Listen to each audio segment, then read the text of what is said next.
Now, you've selected the car, you've road tested the car, everything is fine, but still, remember one thing. You never fall in love with a car, especially when you're negotiating to buy it. See, cars are just mechanical devices, and there's all kinds of them. You can go to the next dealer and find the same thing, so don't fall in love. Now, it's time to make the actual deal.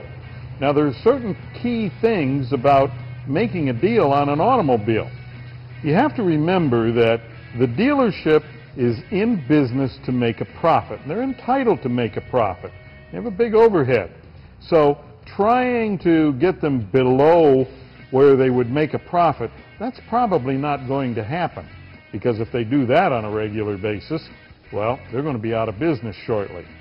So you want to negotiate a price based on your research that's fair to both you and the dealer.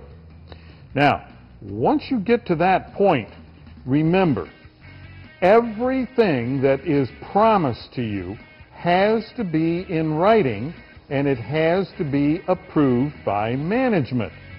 You see, this handshake deal, well, between you and the salesperson, that has no meaning whatsoever. Believe me. Now, in writing, signed off by the manager. And always make sure that all of the terms, everything that you're going to be owed and everything that you owe and all of the numbers and everything, monthly payments, all of that, that it's spelled out on the contract. And there are no blanks in the contract, because blank spaces are, well, they can be deadly. Normally the first offer that comes down to you is going to be higher than what the dealership would ultimately accept. And that means that you have to negotiate to get your very best price. Now, how do you go about doing that? Well, one of the ways, of course, is just to ask for a lower price. But be realistic about it.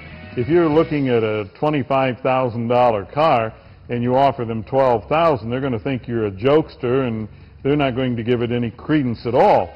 But if you're very close to the numbers that you've seen in your research, and let's say your research suggests that $23,500 is a respectable price, and you hit them at $22,500, well, that's a reasonable offer, and they may well match it or come back with something close to it. Remember, as you go through the process, that every part of it is negotiable. The financing, for instance. You can usually negotiate a lower finance rate unless you're dealing with some very, very special promotional rate or something like that. And you can negotiate accessories. You can negotiate packages, the paint, sealants, and all of that. If you're into that sort of thing, well, all of that stuff is negotiable. And you never want to pay the list price for them.